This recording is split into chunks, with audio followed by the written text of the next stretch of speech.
Mga ka-RSP, alam nyo ba yung thyroid ay isa sa pinakamahalagang organ ng ating katawan dahil ginagamit natin ito sa pagkontrol ng metabolism, energy at maging ang paglaki ng ating katawan.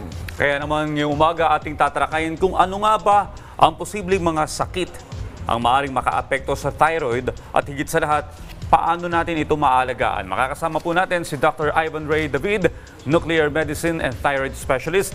Doc, magandang umaga po sa inyo at welcome sa Rise and Shine Pilipinas. Magandang umaga din ho. Doc, salamat sa pag-imbita. This is Prof. Feed together with Audrey. Doc Ivan, we want to know, para po sa ating mga manonood, ano po ba itong thyroid? Ano ang purpose nito sa ating katawan?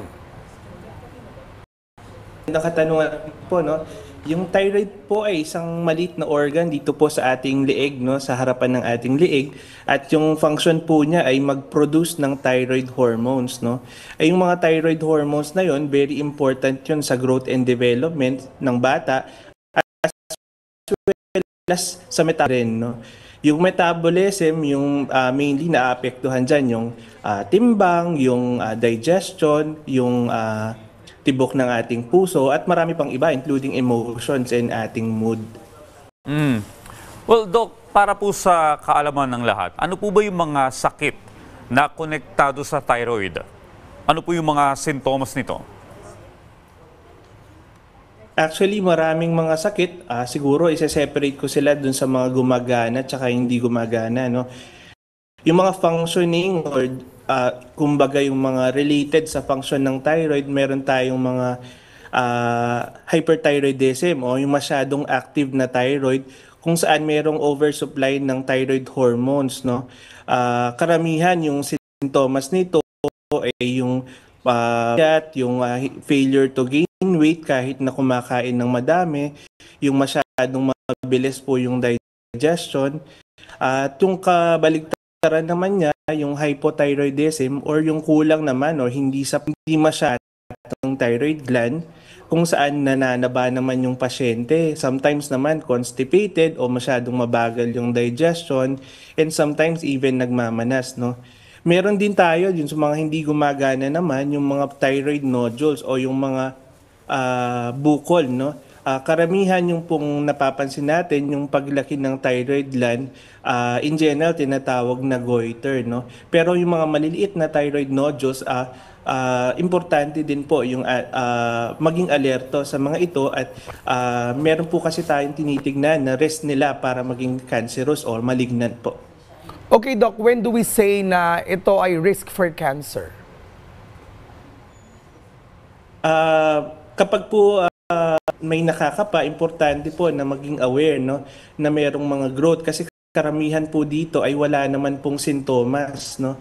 Importante na wag baliwalain po kapag po mayroong pagbabago na napapansin sa ating liig, may bago tayong nakakapang bukol kahit gaano pa ito kaliit. Importante po na magpakonsulta para ma-assess po ng doktor ng maayos yung pong characteristic po nito dun sa ipapagawa niya na ultrasound.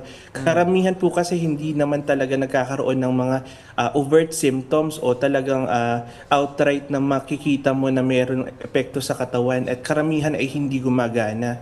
Once na po na nagpakonsulta, work up po ng doktor, makikita po yung tsansa niya na malignant and eventually pwede po itong i-biopsy o eventually kapag masyadong mataas yung risk pwede nang tanggalin po ng doktor. Alright, Doc, medyo lang ha, baka hindi naman alam ko naman di dapat mapraning patungkol dito, maganda magpa-check up sa doktor. Sige, magpapa-online check up na ako, Doc. Kasi 'di ba usually pag may nararamdaman ka trangkaso, ubo, sipon, may mga nakakapaka sa leeg o dani. Ito ba pwede ba maging related yan sa hyperthyroidism? Actually, at the moment, meron ako dito malapit sa tenga nakakapa na parang bukol. Pero ang inisip ko rito, kapag may trangkaso ka, Doc, are there any chances this is going to be related to thyroid or ano mention dito?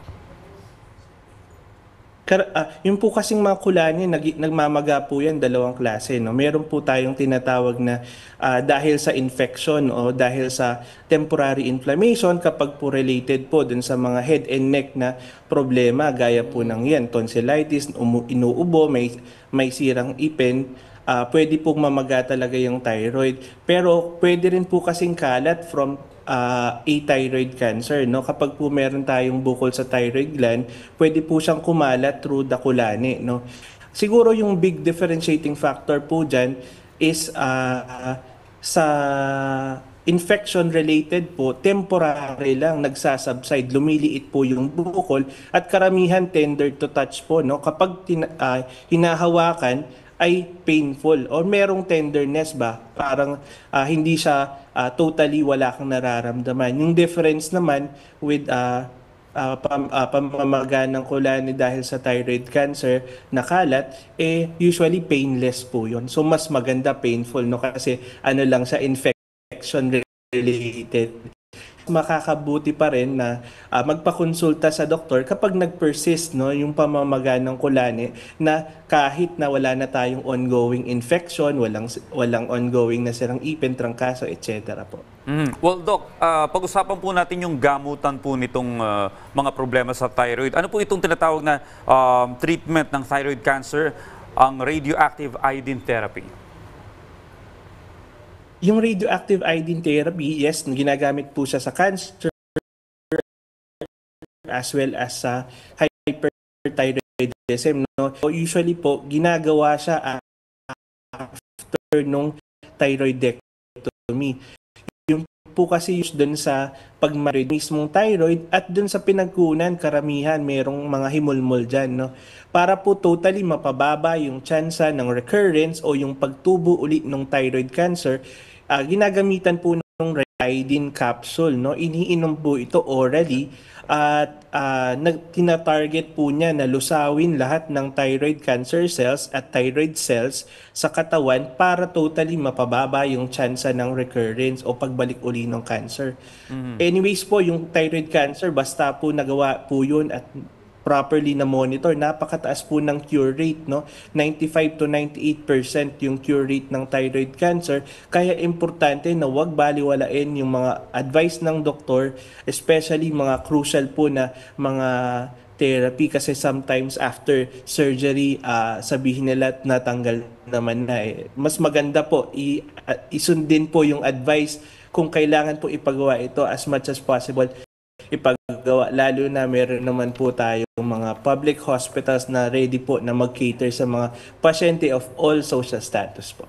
Alright, Doc, bilang panghuli po, no, paano ba natin pangangalagaan ng ating thyroid para hindi ito magkaroon ng abnormality or pagkakaroon ng sakit? Importante po siguro yung in general, no, yung active lifestyle, tama po yung pagkain natin, tama yung tulog natin, stress-free, no, iwasan po yung paninigarilyo, at importante maging alerto at alam po natin yung mga sintomas na nangangailangan talaga ng agarang konsultasyon. Kasi maagang konsultasyon po, meaning ay mas maaagapan, mas wala po tayong iisipin in the future dahil earlier in the course pa lang ay napatingin na natin, napakonsulta na natin, no? So importante, ngayong National Thyroid Cancer Awareness Month, importante maging familiar dito sa mga sintomas na ito, alamin yung family history, kung mataas yung tsansa, dahil ito rin pong mga condition sa thyroid ay namamana din ho. Alright, on that note, maraming salamat sa inyong oras at kaalaman na maibahagi sa amin ngayong umaga. Dr. Ivan Ray David, Nuclear Medicine and Thyroid Specialist. Thank you so much. Maraming salamat, Doc.